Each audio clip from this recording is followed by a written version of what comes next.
The few took advantage of the ignorant many. They pretended to have received messages from the unknown. They stood between the helpless multitude and the gods.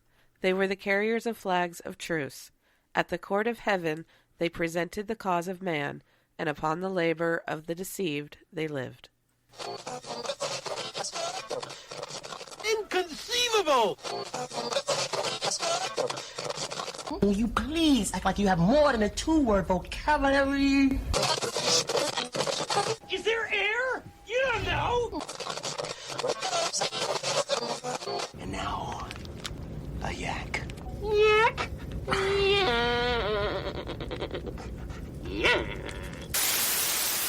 Hey, don't touch that dial. You found Secular Yakking. I'm Robert. And I'm Amy. After years, No, many years of yakking at each other. we're here to yak at you. So sit back and enjoy the yakking. Hey, welcome back, everybody. Hope you had a wonderful week. I hope as well. Ours was not terrible. No, we've got some little snow. Yeah, it was kind of uneventful, I would guess. Yeah, fairly. Yep. Hopefully everybody had good weeks. Already said that. No, I'm just saying not everyone did. Oh. But hopefully everyone did. Yeah. But anyways, with the show, please. On with the show. We have Twitterers, Twitwers. new followers. Uh-huh. We have Joe J Cast. I think that's how that's pronounced. Okay. We have Harjinder S. Kukrija. Oh, I tried very hard to do that one. I so apologize on his behalf already. We have Dandy Smurf. Hutcherson Primrose. Mirrored. Autodidactic Sado or Sado. I can't tell. And Svetlana Kazakova. And again, so many apologies all around for him butchering. I am good at butchering names. Butchering. Yes, you're very good at butchering names. Yes, in other words. But it's cool. Yeah, and you can follow us at where? Oh, shut it. Oh, seriously. Stop asking me. One of these days. All I know is Secular Yakking. At Secular Yakking. Okay, fine. See, I got on it. Twitter. Okay. Yeah, whatever. And we also have a new Patreon. Cool beans. Or a new patron on our Patreon. Cool beans. Yeah, it's the Podunk Polymath. Oh, you said it correctly this time. I did. I usually get it backwards and it's very weird sounding. But yeah, we were on his show a couple weeks ago. Uh-huh. And he's going to be on our show, I think, in 2 weeks. Well, and it wasn't released? No. No, on... Wait, hang on. I got it backwards. Okay. Typical. Yeah. He was on our show a couple weeks ago. I was going to say, something didn't sound right. And I think we're going to be on his show in a couple weeks. Or I'm going to be on his show. No, we. Oh, my God. I give up. Wow, this I'm is going well. Yeah, I'm so confused today. That Sorry. doesn't bode well. My brain is full of code. Oh, yeah, studying for the exam. Yes, so. Yeah, I don't know. Your brain doesn't seem to be working very well lately anyway, so I think that's just an excuse. It is. Uh-huh. And we did get an iTunes review-ish. Okay, what is an review-ish? We got 5 stars, but no feedback. Well, 5 stars is cool. Sometimes people don't have anything to say. That's fine. But the 5-star rating is always awesome. Yes, it is. I've done that like on the app thingy. I'll just do, 5 stars, but I don't feel like saying anything. Yeah, that's fine. Whatever. Hey, not a whatever. That's a good thing. It is a good thing. Thank you for the 5-star review, whoever you are. Yes, there you go. Much Okay. better. I think that's it. Story time now. We can do stories. Well, news/story time. Yes. Good evening. Don't be startled, children. I will be filling in as storytime counselor. So sit back, get comfortable. My story begins on a night just like this one. All right, this one's No, wait.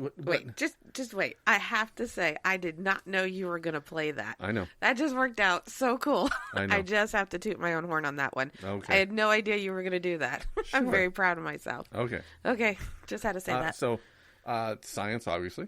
Obviously. And this one is Stem Cells to the Rescue. Okay.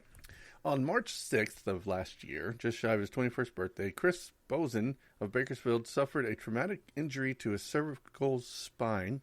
Cervical? Yes. Yeah, I was going to say that When his again. car fishtailed on a wet road, hit a tree, and slammed into a telephone pole. Ooh. Yeah, his parents, Rodney and Annette, were warned that there was a good chance their son would be permanently paralyzed from the neck down. However, they learned that Chris could possibly qualify from a clinical study that might help. So Rancho Los Amigos National Rehabilitation Center and Keck Medicine USC, Charles... Yeah, that guy. Leo. Yeah. Director of Neuro Restoration Center, injected experimental dose of 10 million... ASTOPC1. Yeah, stem cells. They were stem cells. Right. Directly into his spinal cord in early April. So it happened on March 6th, and he got this in early April. Okay. So 2 weeks after surgery, Chris began to show signs of improvement. You just cannot talk. I'm tired. Well, he started showing signs of improvement, right? 3 months later, he was able to feed himself, use his cell phone, write his name, and operate a motorized wheelchair and hug his friends and family. Oh, so he was going to be a quadriplegic. A quadriplegic, yeah. Yeah, because it was cervical. It's up here. Oh, and then yeah. in the whatever shoulder area. Neck-ish area, yeah. He had improved sensation and movement in both arms and hands. Also makes it easier for Chris to care for himself and envision a life more independently. Wow. So this is what stem cells can do. Yeah, and aren't there people against stem cells out there? Tons of people. I don't understand that. Yeah, the Bush initiative on stem cells said that they could use the stem cells, but they were not to make any more new lines of stem cells. Why? Because they are of the belief that a stem cell is a... How do I know where you're going? Is a life. Yeah, that's exactly where I knew you were going with right, this. That there's a soul in this stem cell. Jesus Christ. Yeah, pretty much. Yeah. Okay. So the major opponent to stem cell research is the Catholic Church. So well, then again, look at the Dark Ages. Not much science either there. True. So, okay. Anyway, as of 90 days post-treatment, Chris has gained significant improvement to his motor function up to 2 spinal cord levels. In Chris's case, the 2 spinal cord levels means the difference between using your hands to brush your teeth, operate a computer, or do other things you wouldn't otherwise be able to do. Wow. Yeah. So this is cool. That's very cool. So that's like I said, stem cells to the rescue. And we need to start pushing more stem cell research. Yeah, But we need new lines of stem cells. Right, you can't... The ones we have they're like 40 years old or something like that. I was going to say, you can't just stop, researching new things. The whole thing of science is to keep testing and testing and testing. You don't ever stop trying to test something. Right. Well, the sad part is there's tons of stem cells out there, right? But they get thrown away. That just seems irresponsible. The extras from in vitro fertilization. Those could be harvested for stem cells, but they get thrown away because of the law that says they can't make new ones. Wait, is this a national law? Yes, it's a Bush era law, and Obama never fixed it. I was going to say, why is that still in place? Obama never fixed it. Well, and I'm pretty sure Trump's not going to do anything about it. Yeah, right. Don't even get me started on that. But that seems like a huge mistake. I mean, that seems like that's going to set so many things back medically that, in all that time frame, you could be making some really big strides. I mean, they were successful to do this. I mean, who's to say? Stem cells have been shown to do some progress with Alzheimer's disease. Oh, I think that's what I read. I'm not an expert on stem cells by any means. No. But I'm pretty sure I read something about that. And well, that's what I mean. I'm just thinking of all the things that they need to test to see what it could be helping. Right, and because they have limited numbers of stem cells, they can keep replicating, but you need new, fresh stuff. New lines that are different. Right. So maybe a different line will do something better. Yeah, it's like you can't repopulate the Earth with 10 people. Pretty much. That's kind of what's going on here. Yeah. Well, that is cool. And do they think that his progress will continue to improve? That's what it sounds like. Or does from the he report. need more cells, basically? Well, he might not. It's still really experimental what they did. Yeah. So. Well, hopefully, not only does he hopefully improve, but it's awesome that he can do what he can do. I mean, considering what he was facing. And God, to just turn 21. Yeah. I mean, that really sucks. Yep. Anyways. Yeah, I'm going to move on to something that's going to make you angry, though. I was going to say, happy story? Yeah. What? No. This is the next is certainly. I was because according to that little title thing, that doesn't look very happy story. World of Faith Fellowship Church. That's all I need to say. It's word, not world. Word, whatever. Yeah. I butchered a word. Just shut up and do the thing. A small cult in Spindale, North Carolina is under investigation for allegedly abusing its members. Surprise, okay. Surprise, surprise. Uh-huh. Congregants of the Word of Faith Fellowship were regularly punched, smacked, choked, slammed to the floor, or thrown through walls in violent form of deliverance meant to purify sinners. Oh, so it's like a rougher version of Demons Be Gone kind of thing? Yes. Okay. Rougher being very, very, whatever. You just, very? Yeah. So a lot of this comes straight from the Associated Press release on this because there's just so much. Oh, okay. So a lot of this is going to come straight from their report. Oh, okay. All right, so I'm just going to kind of get into it. Uh-huh. 43 former members told the Associated Press with separate and exclusive interviews how bad it was. Uh-huh. Oh, okay. One said, "It wasn't enough to yell and scream at the devils. You literally had to beat the devils out of people," said Rick Cooper, 61, a Navy vet who spent 20 years as a congregant and raised 9 children in the church. Oh, that's terrible. That's abuse, but yeah. Yeah. Another one, Liam Guy, said, "We were warned to keep abuse to ourselves. If we didn't, we knew we would be targeted. You lived in total fear." And he left after 25 years. That sounds like an abusive relationship on a larger scale. Yeah. Well, there's some interesting rules that they have. And these are, okay. I'm going to start with the nice ones. Nicer ones. Okay. Congregants need permission from leader Jane Wally and other ministers to get married. And it can take months or even a year before the newlyweds are allowed to have sex. And how do they dictate that they didn't? Well, yeah. I'm just saying. No one is allowed to date without permission, and most relationships and marriages are arranged by Wally and the ministers. Interesting. Why would you join this shit? I don't know. On their wedding night, couples are permitted only a godly peck on the cheek. Say what? And when they get in bed together, they must roll over and go to sleep. And again, who is dictating this? Who's peeking in the windows? I wouldn't doubt that they have cameras. And again, as I said before, who the fuck would join this shit? Okay, for all married... Voluntarily, no less. Just saying.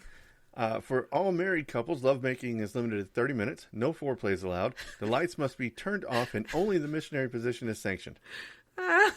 Okay, sure. I got nothing to say. Okay.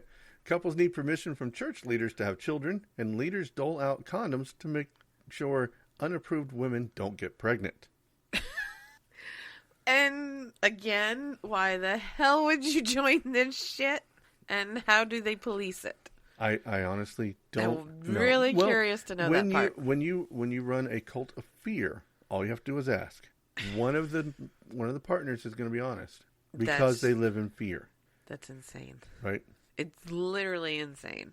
But it does get worse. Really? Oh, yes. Okay. One of the former members interviewed by the AP said he was sexually assaulted by by a church member in 2009 when he was 15.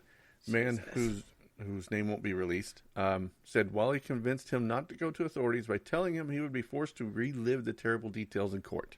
So this leader, Jane Wally, I think is how it's pronounced, told him not to report this pedophile rape because he'll have to relive the whole situation when he retells it.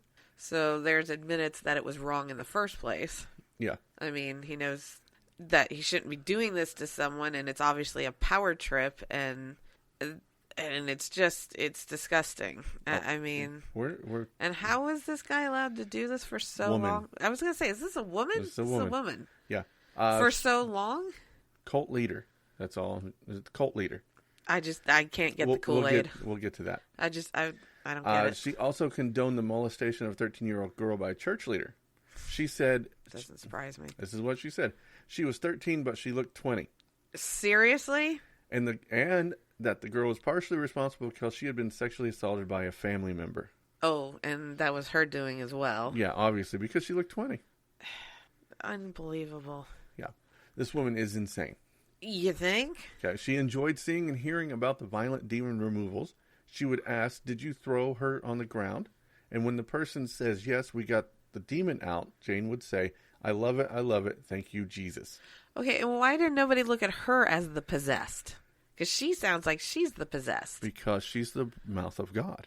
But couldn't it be God testing them and they're getting it wrong? Not according to this. Well, this is the problem with cult leadership. I'm looking at it from their point of view. They're in this cult and everything, and God this, God that, whatever. I'm surprised that logical part of the brain, putting it into their terms, isn't saying, well, what if God is testing us, and not looking at it, maybe she's the one that's possessed, you know, trying to put some like logic into it, but yet still with the religious aspect of it, which is like really hard to do. Yeah, in this situation, don't even try. Yeah, I know, it hurts. So, for several years, men and boys perceived as the worst sinners were kept in a 4-room former storage facility in the compound called the Lower Building. They were cut off from their families for up to a year, never knew when they would be released, and endured especially violent and prolonged bleedings and blastings. It was beatings, not bleedings. Well, you said bleedings. Whatever. Get it right. Anyways, where's the authorities? We'll get to that. Oh, okay. That's part of the problem. This is why I wanted to highlight this horrible. Because I'm like piece of blown away church. Right now. Then we get to their school.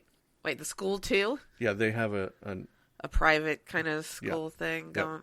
Half of the members, ex-members interviewed, said that they themselves were hit dozens of times as students with wooden paddles and other objects, leaving deep welts, cuts, lacerations, and other bruises that often made it difficult for them to sit or walk. Wow. Would you like to know why they were punished? Sure. Smiling too much or not enough. And their children. Yeah. Fidgeting in their seats. And their children. Answering a question too slowly. Seriously? Yeah. Okay, first of all, children scientifically have very short attention spans. Yep. So they tend to get restless. Yes, they do. But, can't have that. That's the devil. Most of those interviewed said all it took to prompt a beating was for a teacher to believe a student was possessed by demons. So not only is this lady running the show, but there's all these other adults doing this to the children as well. Correct. It's like they're all fucking nuts. Yes. 14 of those interviewed reported being blasted or beaten by classmates or having witnessed such attacks. Violent behavior, they said, was sometimes encouraged by their teachers, including Whaley, whatever her name is. Uh-huh. This is a quote from Rebecca Milo. I can't tell you how many times in the middle of class, one child would turn to the other and say they have demons and the others will surround the child. They're thrown to the floor and they're beaten. We're told not to stop. Jesus. So it's like the Salem witch trials, right? Well, that's what I'm thinking about, actually. That's funny you said that. If you don't like somebody, they're demons. Just point fingers. Yeah, point fingers. They're demon over there, and it's a beating. Yeah. An instant beating by everyone. In this day and age? Yeah. Natasha Cherubino and her husband, Tiago. Anyways. Recall a time their 6-year-old was giggling in school and the classmates surrounded her. They started praying for my daughter and grabbed her by the neck. They started strangling her. Jesus Christ. John Cooper, who spent a few years working as teacher's aide in Jane Wally's class, the cult leader, said Wally encouraged the violence and warned students not to say anything to their parents. Again, why doesn't anyone see that as wrong? Yeah. Children were beaten in bathrooms were beaten in bathrooms for giving in to the unclean. Say what? Giving in to the unclean, a catch-all phrase covering a wide array of sins. One boy was pinned to the floor and beaten for over 30 minutes. Jesus. Yeah. Now, let me back up a bit. Because of all these beatings and whatnot, 1, social services, 2, police, Not 3, if any of them had to go to hospitals or anything for their injuries. Hello? Okay, this is where it gets really, really worse. Okay. We're done with the child beating, but we're getting to your questions. Okay. The authorities have been trying to make a case against the cult and the leaders for 2 decades. What do you mean trying? But each time they got close, the members wouldn't cooperate or change their stories. Who gives a shit? They have evidence on the kids' bodies. They coached members on what to say to investigators anytime they came under scrutiny. Frank Webster and Chris Back, church ministers who handle criminal cases as assistant DAs for 3 nearby counties, provided legal advice. So these are people that would have normally been investigating them, but instead they're providing legal assistance to the members, the abusers. Yes, and coaching the abused on what to say, on how to hide it. Right. So that's how they hide it. So you got to think I'm still confused. So these kids go to this private on-cult school. So right. they don't I get that. It's making me think of the down in southern Utah, the Mormon... Similar kind of situation. Yeah. Anyways, just not that abusive. I mean, yes, abusive, but not like this. You were saying? Yeah. They provided legal advice, helped at strategy sessions, and participated in a mock trial for the 4 congregants charged with harassing a former member. Say what? So these 2 lawyers who work for the DAs in surrounding counties, so district attorneys who would be prosecuting this kind of stuff, they're helping them get out of these charges. So where's the police coverage authorities? If there is no complaint, the police can't do anything. Even if they have evidence if they can see that there is abuse of a child, you have the right to take them out of that home. But the problem is they're not getting to see the children. But what about, like, Child Protective Services? They're not able to see the children. They're Bullshit. I agree. Child Protective Services can come into your house anytime that they find evidence not even evidence, just are reported or suspected of something going on. Well, the problem is even when they do this stuff, nothing ever comes of this. But it finally has now that these former members have started coming out and talking about it. Uh-huh. I mean, this has been going on for decades. Yeah, this woman is, I think it said she's in her 80s. Tell me she's still not doing it. Oh, yes, she is. How is that possible? She's still doing it. And how hasn't anyone taken a board to her head? She's a cult leader. Yeah, that's my point. Okay, why didn't someone take a board to Jim Jones's head before he poisoned everybody? Because I just can't get on board with the Kool-Aid, that's why. I know that. I can't see it in that aspect, you know? Yeah. I don't get that mind-washed, brainwashed, psycho... I believe everything you tell me crap. Well, the problem is they're completely isolated. They're on a 35-acre complex, protected by tight security and trees. Even, I mean, I can't say for sure because I've never lived in a completely secured, environment like that, secluded environment like that. But I still can't imagine myself buying that wholeheartedly, even being in the middle of it. I would think there's a part of me that just wouldn't agree with that. In some way, couldn't go along with it completely. Yeah, so part of the problem is the, obviously part of it's brainwashing, right? Right. The other part is abject fear. Yeah, I could see that. So if you have kids, right? Mm-hmm. And you're afraid that it's going to get worse if you leave. For your kids, right? Uh-huh. Right. And so that has a lot to do with it.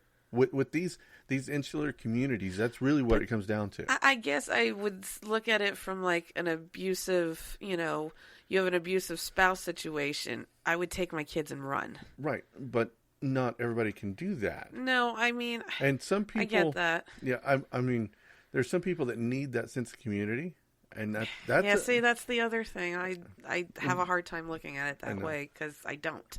And the problem is once they get sucked in, it's almost impossible to get out. Yeah. Because it sounds good on the surface before you get in there.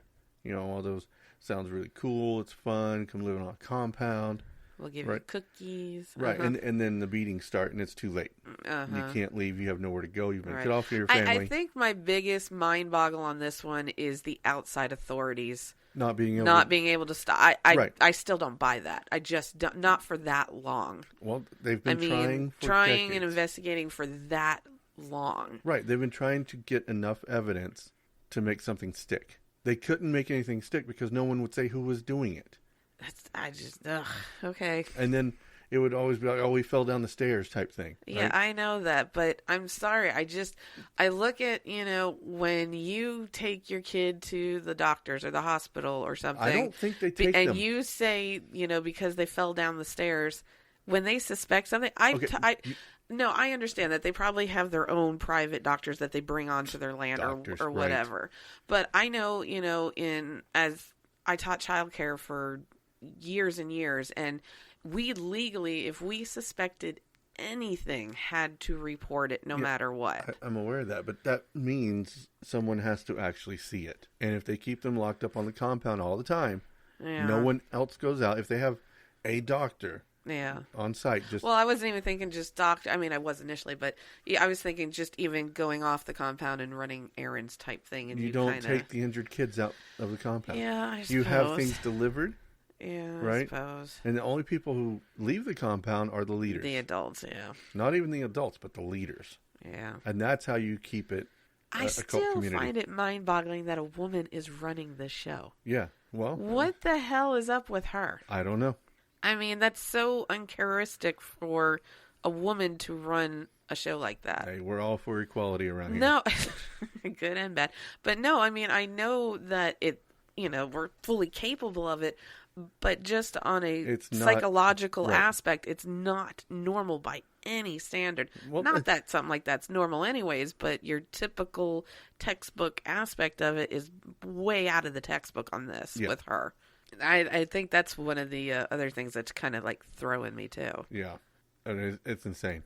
And 80 and still kicking for it. Like That's just 80-ish. weird. I don't remember. I don't exactly. care what she is. She's old and she's still gung ho about this. Obviously, I think she has some screws loose. Yeah, some severe mental issues, especially if she finds enjoyment out of hearing about it. Right, and that's what I was going to say. Even all those years back when she was younger, she got enjoyment. It was like a thrill. I mean, I watch enough things and read enough things that technically that usually means there's screws loose. Basically, there is a chemical imbalance that is shooting off in her head that is making her enjoy that, and it's not normal.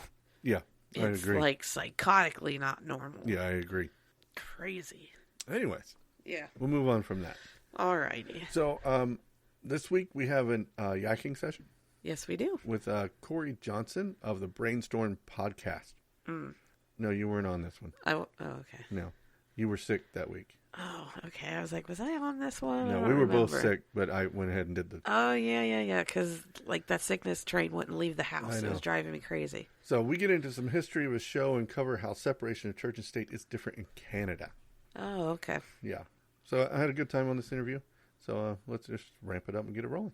Alrighty. All right. Looks like that one is going, and then we'll hit this one. All right. Looks like we're recording. Excellent. Perfect. All right. So I'm just going to get rolling right into it. Okay. And welcome back to another yakking session here on Secular Yakking. Joining me today is Cory Johnson, host of the Brainstorm Podcast, Saskatchewan's first skeptic and atheist podcast. Welcome, Cory. Thanks for having me. Oh, yeah. Let's, we finally got it together and we can actually talk to each other. Yeah, we'll get this going, eh? Yeah. Actually have a recording work. Yeah, that'd be nice. So, why don't you do a short introduction of yourself and let's talk about the Brainstorm Podcast and what it is. Okay, yeah, I guess I'm just Cory Johnson, just a regular guy. I don't have any formal background of education, or like I'm not an academic in any sense, but I have over the years, I think, developed a pretty decent ability to sift fact from fiction. And the Brainstorm Podcast, I guess, is kind of part of my own personal evolution to that, and as well as mine and my friends' way of helping to spread that education and critical thinking to a broader audience, I guess. Yeah, I mean, I like the show. I like the way that it sounds, the groove and the flow that you guys have. It's like you guys have been doing it for years. Yeah, well, I mean, I guess in a sense we have been. We've over 3 years now been doing the show, and yeah. Wow. And some of us, like, we've known each other for so long that we kind of, I guess we can feed off each other's cues pretty easily. Yeah. We know how we think. Yeah. Because it sounds like a bunch of friends sitting around just talking. I mean, which is really cool. Because that's what a podcast of this nature should be about. I mean. Yeah. It's nice because actually it gives us an opportunity to kind of discuss things a little deeper than, your average chit chat. Right. And then even if we disagree, like we're in. You still there? Uh-oh, did we lose each other? No, I'm still here. Okay. Yeah, so we're in person, so even if we disagree, we still kind of have to look each other in the eye and disagree and, in a sense, be respectful and still walk out of that they're friends. Yeah. I certainly get that.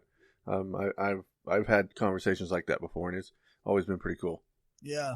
So what about the name? I kind of like the name Brainstorm. How did you guys come up with that name? It's actually a really lame story. Like we were just brainstorming ideas, and I said, "Oh yeah, well," I shot out some ideas, and I said, "I'm just brainstorming here." And actually, Gumby, one of the co-hosts, he's just like, "Well, why don't we just call it Brainstorm?" Okay, yeah, no, that works. Yeah, I mean, it definitely works. I mean, it fits how your show goes. So I think it's really cool. Yeah, yeah, because we don't really stick to any one thing ever. Yeah, I've noticed that. I mean, you guys are kind of all over the place and taking all sorts of tangents, and it's like, but that's what makes it fun to listen to, you know? Yeah, I guess it adds a bit of personality to the show. Yeah, it does. Because, there's some shows out there that are just, straight on, just talking about the initial topic, and sometimes that's good. It's great to hear that, but sometimes you want to hear that tangential thing that just pops into somebody's head, and that's really great to hear. Yeah, where we don't really stick to any one thing. Yeah. I was just going to say, I do try and give it a certain, direction. Right. But, most of the time the conversation takes a direction of its own. So. Yeah, absolutely. And with that, how do you manage with such a large crew? I mean, I have issues keeping up with 2 or 3 when we do our show. I mean, you've got a pretty sizable cast. Yeah, I think part of it is just is being in the same studio, and I guess to some extent, like I've been doing it long enough now, and I've kind of said, okay, well, I will direct what we're doing, and everybody kind of looks to me for to do that. So, if I guess, and we do get people talking over one another once in a while, but for the most part, it's not bad. Yeah, I mean, like I said, it flows pretty good. You obviously know what you're doing with that, so kudos to you. Thanks. Yeah, it's a really good show, and I like listening to it when I can. I don't claim to listen to all the shows because it's damn near impossible to do that. But yeah, that's I listen to so many shows that I ultimately the only ones I listen to every episode, and I can't even actually say that I listen to every episode, are the ones I'm a patron for. Right. So, and I even miss those ones sometimes when I'm giving the money. So yeah, I do the same thing. It's like, oh man, now I got to make some time to go listen to that, because most of my listening is drive time. So I have an hour's commute, so I can get most of my podcast in, but not always. Yeah, when I'm working, because my shift is 7 days on, 7 days off, but I have a 2-hour commute to work and a 2-hour back. Wow. On my 7 days on. So I get a lot of listening time on when I'm working, but then when I'm on days off, I have almost no time at all to listen. So I'm doing catch up every week. Right. Yeah, I get that. Absolutely. So you have quite a crazy work schedule there. Do you have time to do other sorts of activism? I have, but I learned pretty quick that a lot of life things take a hit, last year in 2016, I organized my province's first secular conference. Cool. And yeah, it was really rewarding. It was a really cool event. It was an amazing experience, but it took a lot away from my personal life and my time with my kids and my girlfriend. And so I haven't had a chance to organize another one for 2017. Yeah. Yeah, I definitely get that. I've been involved in a couple conferences, and they do take up a great deal of your focus.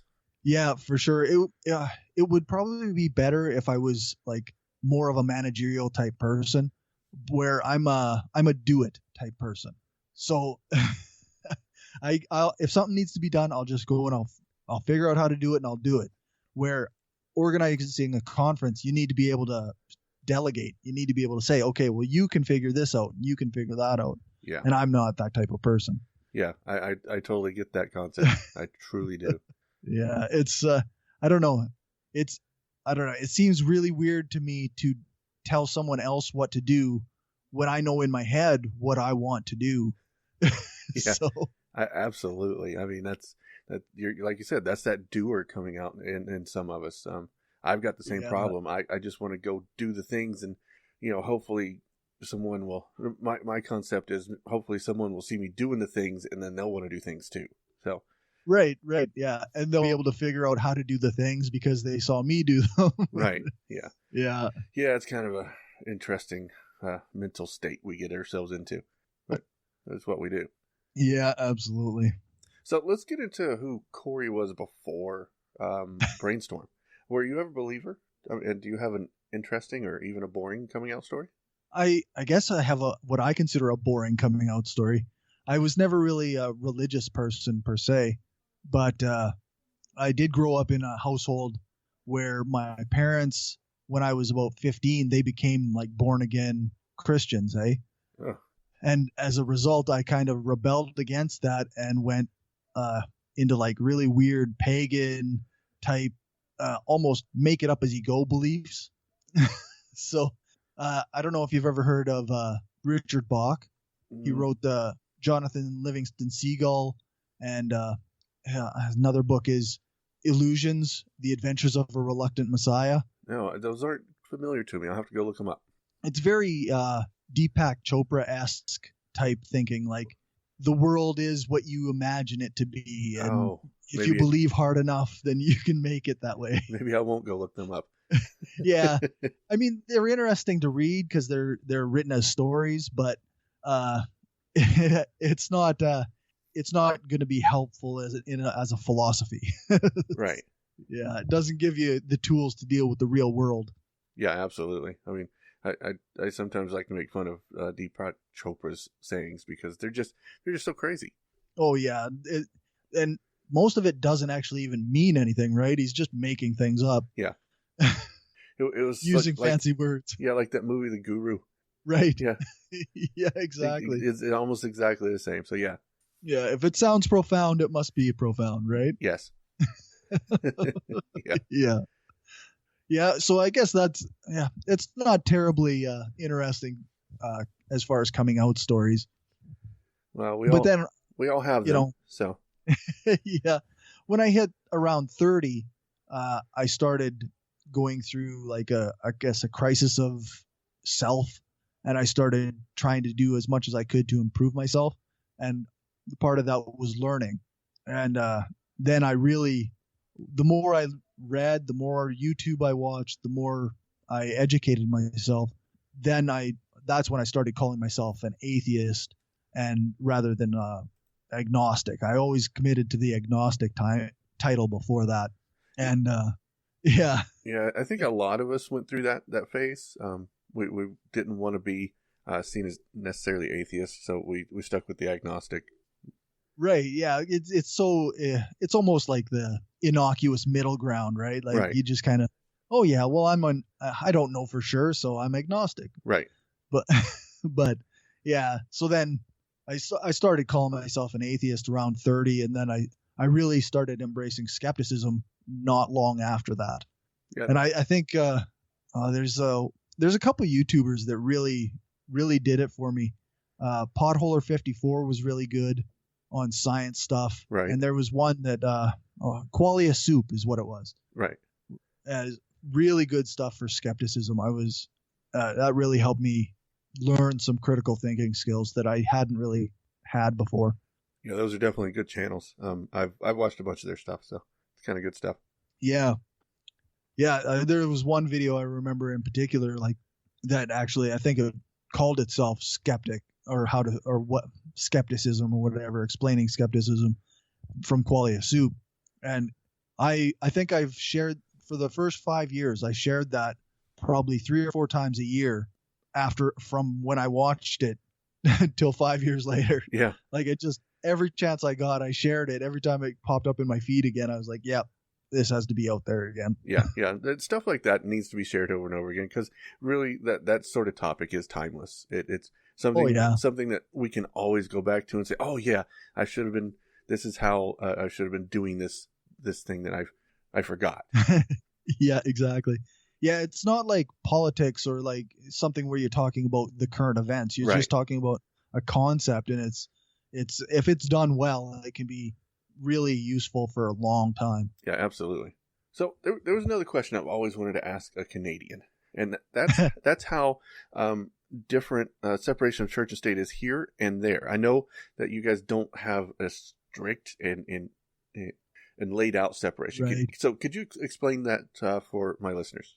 Yeah, I guess ultimately we don't have an official church-state separation. There's no everybody is in our Constitution or in our Bill of Rights. You have the right to believe whatever you want or follow whatever religion you want. We have the freedom of religion, but there's no separation from a particular religion and our government.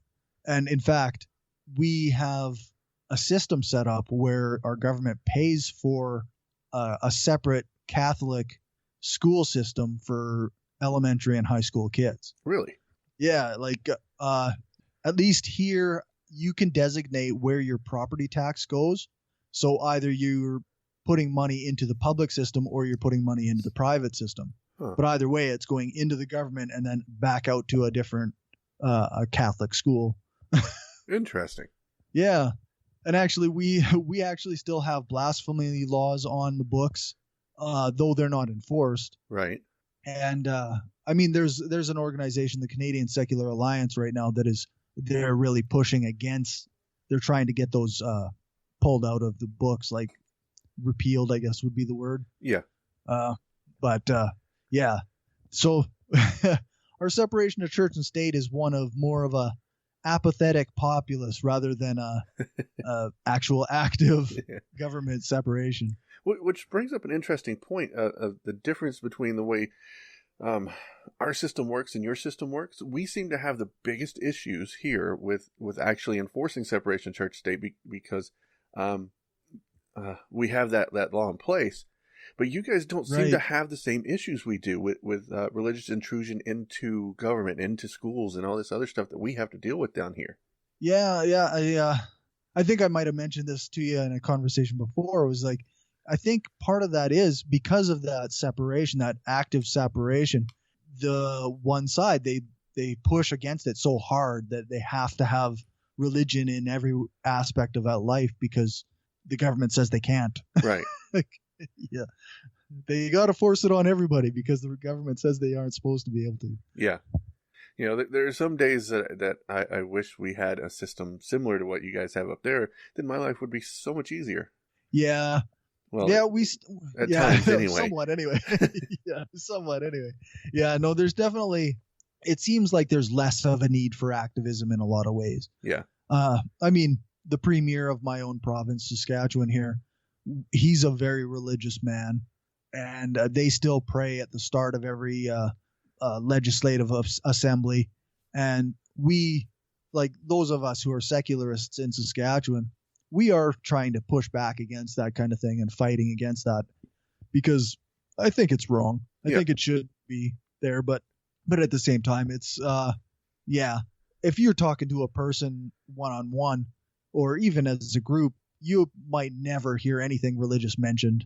So it makes like day-to-day life pretty easy. Yeah, certainly sounds like it.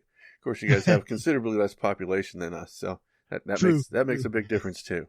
Yeah, that's right. Yeah, I think my entire province is just over 1 million people. So, so yeah, that's slightly larger than the whole state of Montana. Yeah. So, yeah, it's and yeah, we've got a ton of open space here. Yeah, which I do like. I like open space. Oh yeah, no, it's nice. Yeah. I guess I grew up in it, so it's looking out into an open field is kind of like home to me. So. Right. Yeah, I wish I had more open space where I live, and one day I'll actually get to go and move to some more open space. So yeah, it's nice. I mean, I just moved to the capital of Saskatchewan here, Regina, not a few months ago, and I'm starting to get a handle on the traffic and whatnot. But the town I used to live in only had 10,000 people, so it's a big change. Yeah. I'm living in a place that's got, well, I mean, it's still not a lot compared to like real cities because we're still only at 200,000 or something. Right. Or maybe 250,000, but it's compared to 10,000, it's a big difference. Yeah, that is a big difference. I kind of made a jump like that too. I came from, I lived in western Montana for a few years, and then I moved to Seattle. Wow. Oh, nice. Oh, that was a huge culture shock. Right, eh? Oh, man. The Yeah, traffic. Seattle's like a real city. Like, Yeah. that's a big place. Yeah, it's huge. That's crazy. Yeah. I know, you talk to people and they talk about driving in these big cities like, oh, well, I went down to LA and I drove in LA, and I'm just like, I can't even imagine. No, Like, you don't drive in LA. You crawl in LA. right. Yeah. It's bumper to bumper the whole time, Yeah. eh? Yeah. Jeez. Yeah. I haven't been to LA and I don't really want to go, but yeah, Right. Seattle's about as much as I want to do. Yeah. So one of the questions I always ask my guest on the shows is, what is your favorite movie quote? I think it gives an insight into the kind of movies people watch and people watch regularly and over again, gives an insight to who they are. So I usually ask that. Okay. I knew you were going to ask this, and I did look it up, but I can't remember it word for word. But it's from Fight Club, Okay. and it's you are not your khakis, you are not your job, you are not the things you own, you are a walking, talking piece of shit. Right. Like, Yeah, I remember Yeah. that quote. Yep. yeah, that one always really struck me. I like the idea that, I mean, maybe not that we're just giant pieces of shit, obviously, but that we aren't the things that we do necessarily. Right. We're not our jobs. We're not what we present to certain aspects of society. Right. And I think part of it really strikes home for me is that I have a job in the oil industry in Saskatchewan, and I am, to a degree, only doing that job to fund the life of the person who I really am. I definitely get that. I think so many of us do that anyway. Right. You know, most of us, I think majority of people actually sit in jobs they don't really enjoy so they can go do the things they do enjoy. Yeah, exactly. That's kind of the whole working culture now, I Right. think. Yeah, just get through the Yeah. day, get to the weekend, and then we'll be good, right? Yeah, that's right. That's the general mentality of the average human today. Yeah, for sure. Yeah. And I mean, as a movie, the Fight Club really appealed to me. Yeah. And the book is amazing. Chuck Palahniuk is a very interesting writer. So, Yeah, I thought Fight Club was a really good movie. I don't want to do any spoilers, but if you haven't seen it by now, too bad. The ending Right, was eh? really cool. I mean, the whole idea. No, that's right. So Yeah. No, it was super interesting. Like, especially the first time anybody's watched it, right? oh, absolutely. I was like, whoa, the hell? yeah. He's him.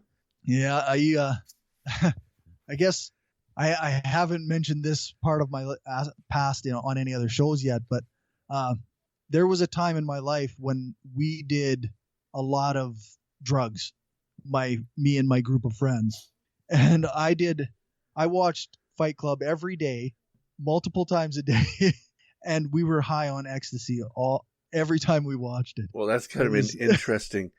It was, yeah, it was, Wow. so, it kind of, I guess maybe that combination really ingrained it into my head as this epic movie for me. So, It very well could have. I mean, it's a great movie, but then you add a bit of ecstasy on there and it becomes an awesome movie. that's right. Yeah. And then every time you bring somebody new to see it and they're like, oh, wow, that was so cool. Yeah. It was just a constantly great experience every time we watched it. So, Yeah, I could imagine it becoming your favorite very quickly. yeah, for sure. Well, cool. So if our listeners wanted to catch your show or get a hold of you, how would they do that? Well, we're on Stitcher, iTunes, and Spreaker under Brainstorm Podcast. And we have our website. It's brainstormblog.net. And actually, we just got a new app for the Android device. So that's super cool. Oh, that is cool. I like apps and I like Android, so I'll probably go get it. Cool. Yeah, no, it took me some took some figuring out. And then after I figured it out, we were having troubles with the website. I got those figured out. So everything should be working now. Very cool. Well, I'll put those links in the show notes so that everybody can go find them.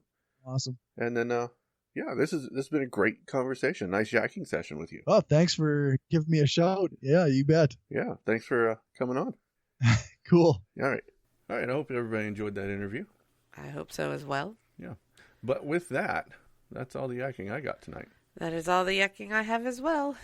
We always like to hear your feedback, so leave us a voicemail at 704-802-YAK or an email at podcast@secularyakking.com. More input.